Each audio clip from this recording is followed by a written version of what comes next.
नमस्कार, मी शिर्डी इथून पत्रकार सतीश वैजापूरकर बोलतो आहे. टक्के टोनपेमध्ये आपलं स्वागत आहे. उद्या शिर्डी लोकसभा मतदारसंघामध्ये भाजपचे महाराष्ट्रातले सर्वात प्रमुख नेते की जे महायुतीच्या बाजूने डावपेच लढवत आहेत, स्ट्रॅटर्जी ठरवत आहेत, ते देवेंद्रजी फडणवीस हे कोपरगावमध्ये उद्या प्रचार सभेसाठी येत आहेत.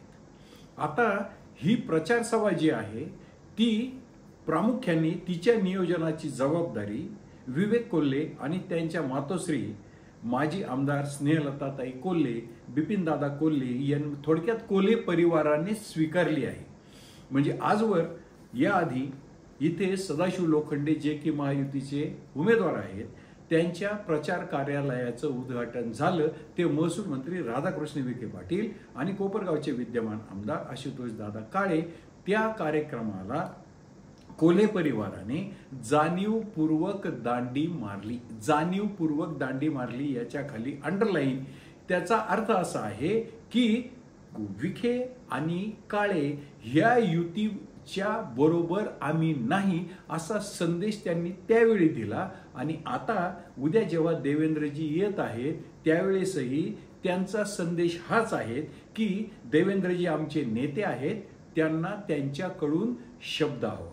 आता भारतीय जनता पक्षाची व्याख्या किंवा भारतीय जनता पक्षाचं रूप देवेंद्रजी कसं सांगतात हे बघा. त्यांची एक मी मुलाखत बघितली, त्यात त्यांनी सांगितलं भारतीय जनता पक्ष हा मूळ विस्थापितांचा पक्ष आहे. म्हणजे ज्यांच्याकडे संस्थापक जे प्रस्थापित नाहीत ते विस्थापित. आणि मग त्याची जर पुढची आपल्याला पुस्ती जोडायची असेल तर कुठलीही संस्थात्मक शक्ती नसलेला पण विचारधारेवर आधारित तयार झालेल्या कार्यकर्त्यांचा पक्ष म्हणजे भारतीय जनता पक्ष.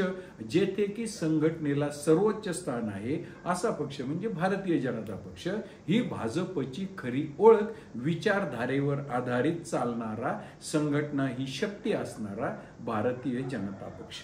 भाजप संघटनेला किती महत्व देतो तर यशवंत देशमुख जे के सी वोटरचे सर्वे आहेत त्यांनी एक असा किस्सा सांगितला.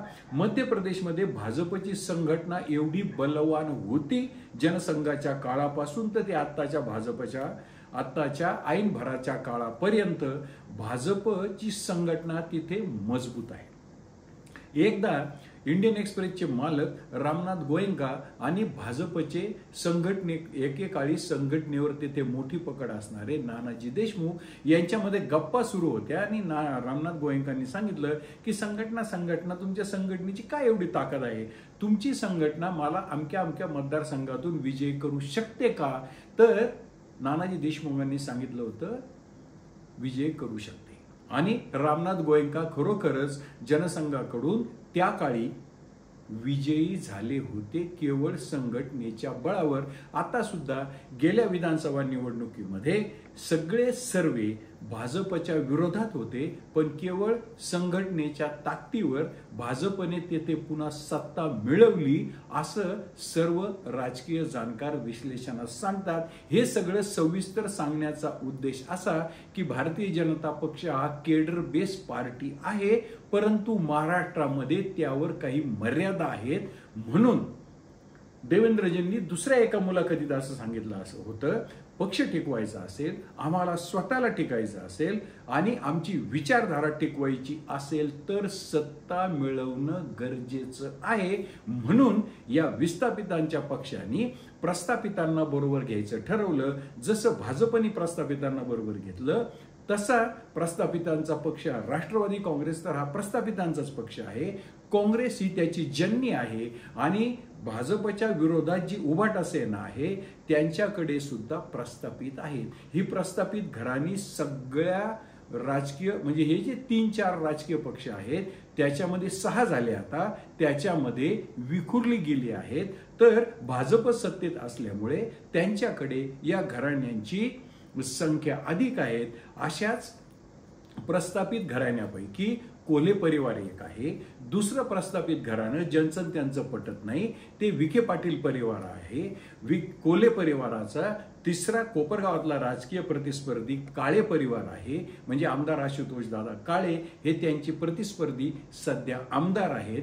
आता राजकीय समीकरण असं तयार झालंय की कोल्हेंचं आपलं विखेंचं आणि काळेंचं चांगलं पटतं, या उलट कोल्हेंचं आणि विखेंचं पटत नाही. गेल्या विधानसभा निवडणुकीच्या निकालापासून त्यावर आता सविस्तर चर्चा करायला नको, यापूर्वी आपण अनेकदा चर्चा केली आहे, त्यापासून त्यांचं वितुष्ट आलं आहे. म्हणून त्यांनी पहिल्या सभेला म्हणजे पहिल्या कार्यक्रमाला विखे आणि काळेंच्या दांडी मारली.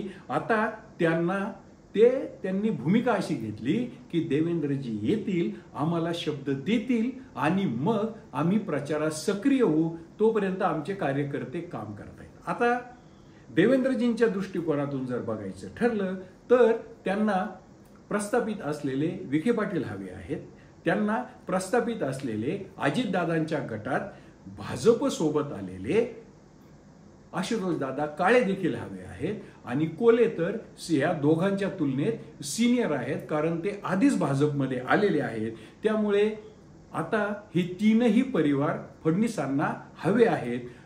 फक्त अडचण एकच आहे, मागच्या व्हिडिओमध्ये आपण सांगितलं तसं भाजपची कोपरगावातली सीट मात्र एकच आहे. मग आता यातून विधानसभा लोकसभेचे निकाल काय लागतात, कोणाच्या बाजूने लागतात, देशात कुणाचं सरकार येतं, मग लोकसभेच्या निवडणुकीच्या मतदानाचा कौल कुणीकडे आहे, यावून विधानसभेची राजकीय समीकरणं ठरतील. आणि मग एक स्ट्रॅटर्जीचा भाग म्हणून महायुती आपसात मैत्रीपूर्ण लढत करणार काय.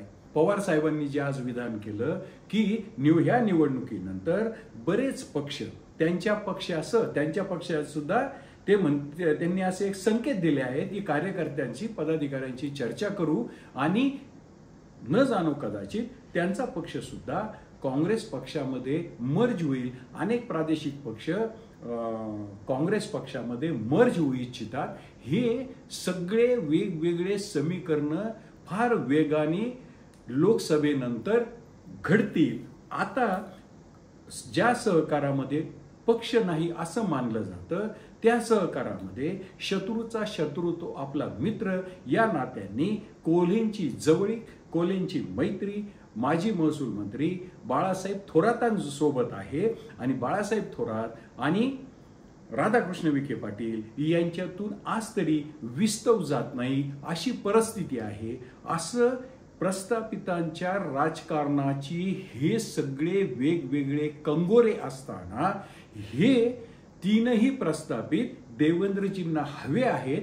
मग आता या लोकसभा निवडणुकीपुरता, म्हणजे या मुद्दा लोकसभा निवडणुकीपुरता आहे, त्यामुळे मला असं वाटतं उद्याच्या कोपरगावच्या जाहीर सभेमध्ये ते असेच सांगतील जे की भारतीय जनता पक्षाचे चंद्रशेखर बावनकुळे यांनी जो शब्द कोल्हे परिवाराला दिला, त्यानंतर गिरीश महाजनांनी दिला, त्याचीच पुनरावृत्ती, तोच शब्द देवेंद्रजी कदाचित उद्याच्या जाहीर सभेमधून कोल्हे परिवाराला देतील. त्यानंतर उरलेल्या 3-4 दिवसामध्ये त्यांची यंत्रणा महायुतीचे उमेदवार सदाशिव लोखंडे यांच्याकरता सक्रिय होतील.